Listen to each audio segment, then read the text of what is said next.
Hello, I'm CJ Mooi, and this is my selfie interview for the Panto Archive. Now, first of all, let's get one thing straight. People who put Panto down or make fun of it or say it's terribly, terribly easy don't know what they're talking about. In Panto, you have to dance, you have to sing, you have to act, you have to improvise, and most difficult of all, you have to interact with the audience. All these are skills that only come together in this one genre of pantomime.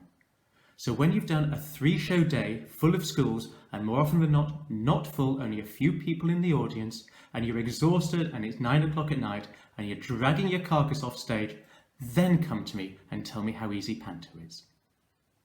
So, the questions I've been asked to answer are: my first experience of Panto was at the Crucible Theatre in Sheffield. Now, I can't remember what the Panto was, but the resident Panto guru there was a guy called Bobby Knott, who died not so long ago. But he was a great institution in Sheffield, and I was lucky enough to see him in this Panto. But I'll be honest, I didn't really understand what was going on. I'm not sure I enjoyed it, and I think right at that very early age, I was only about 5 or 6, I realised, do you know, this will be so much more fun if I was on that stage performing in front of all these people. So I already knew at that age that I wanted to be an actor. But I remember being amazed by the spectacle that was going on, and with the crucible as it is, it's a thrust arch, so all the way out into the audience. And I was lucky enough to perform on that stage a few years later. So that was my first experience, but being honest, I don't actually remember much of what was going on. If I was to choose anyone, living or dead, to perform a Panto with, it would have to be John Challis, most famous for playing Boycie in Only Fools and Horses. He is a wonderful person, a great friend, and an amazing comic actor.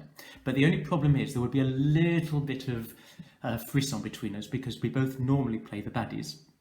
So I think there would be a little bit of an argument there who was going to play the mean baddie, unless of course we both play the Ugly Sisters. How about that, John? Would you like to play the Ugly Sisters in Cinderella with me? So I think he would be the one I would most like to perform in a pantomime with. The one role I would like to play is the one main villain I haven't already played, and that's Abanazar in Aladdin. In most of the other pantos I've performed, I think in all but 1 or 2 occasions, I've always played the baddie.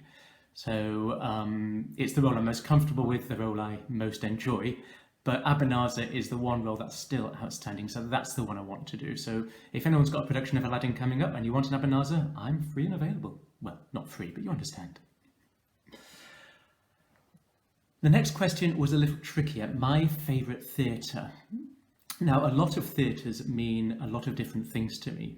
The closest I'll ever get to a spiritual experience is walking backstage in a theatre when it's closed, looking at all the high vaulted ceilings. It's almost like a cathedral to me. But the Theatre Royal in Lincoln, which was actually where I performed my very first pantomime, is a very special place to me. As is the Old Vic in London, brilliant space, but I've never performed there. So I think I have to choose a theatre in which I have actually performed, simply because there's more of a personal connection. So I think out of a lot of them, I'm actually going to choose a smaller one, and it would probably be the Drayton Arms in Kensington in London. This is only a small space, but the first time I performed there was in a piece that was very important to me, and I've been to see a lot of productions there. So even though it doesn't host pantomimes, that's actually my favourite theatre space.